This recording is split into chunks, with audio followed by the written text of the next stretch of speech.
I would like you to keep this back knee straight as you're going into an en dedans. I think the fourth position is also a little bit too small. You should have the weight a little bit more on that front leg. I know en dedans is your stronger direction of pirouette, but I think you can still naturally improve it by where you place the weight. So really put more of your weight on the front leg, extend that back leg so it stays nice and long and straight. And also the arms, make sure that this back arm doesn't get lost behind you. Keep it, because it's again, like we were saying, if it's kind of out of range, it has more room of where it has to come to. And that's more of a risk of like having to collect things. So if you keep it within your peripheral vision, then it's gonna help you with containing that and finding your center as you go into pirouette. Let's continue. I think as you were coming up into passe, it hovered away from the knee a little bit too long. So you really need to find one, bringing it to the front, bring it to the front of the knee when you're doing en dedans, unless it's specified to stay to the back because you're gonna finish back, but bring it to the front of the knee, getting it there rather than giving it space. I think there's a pirouette later where we can see that a little bit more clearly.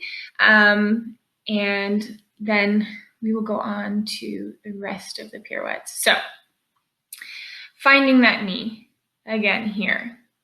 We're going to go to the other side. I'm going to slow this down. Slow motion is never fun. No one looks good in slow motion, but that's okay. It's the perfect chance for us to study up. And let's see what position you're passing through.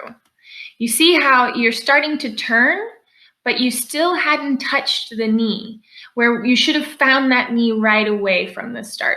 It's good that you have a nice clear spot. Like here in your head, we see exactly where you're spotting, which is fantastic, which is one point I want to make. When I looked at your videos, I noticed there's a difference in the way you spot in the en dedans and en dehors, which is probably the reason why en dedans, I mean, amongst other things, a lot of people are more comfortable in one direction of turning than the other, but there is a big difference in the way you spot when you're doing en dedans and when you're doing en dehors, and I think that's really impacting your pirouettes. Okay, let's continue. So getting that foot to passe right away, attaching it to the knee. As you're coming around, your shoulders are a little bit ahead of your hips. If we go back just a little bit, we can see that, okay, passe, and the other way. Here we go. This is the first time. But your shoulders are not on top of your hips as you're turning.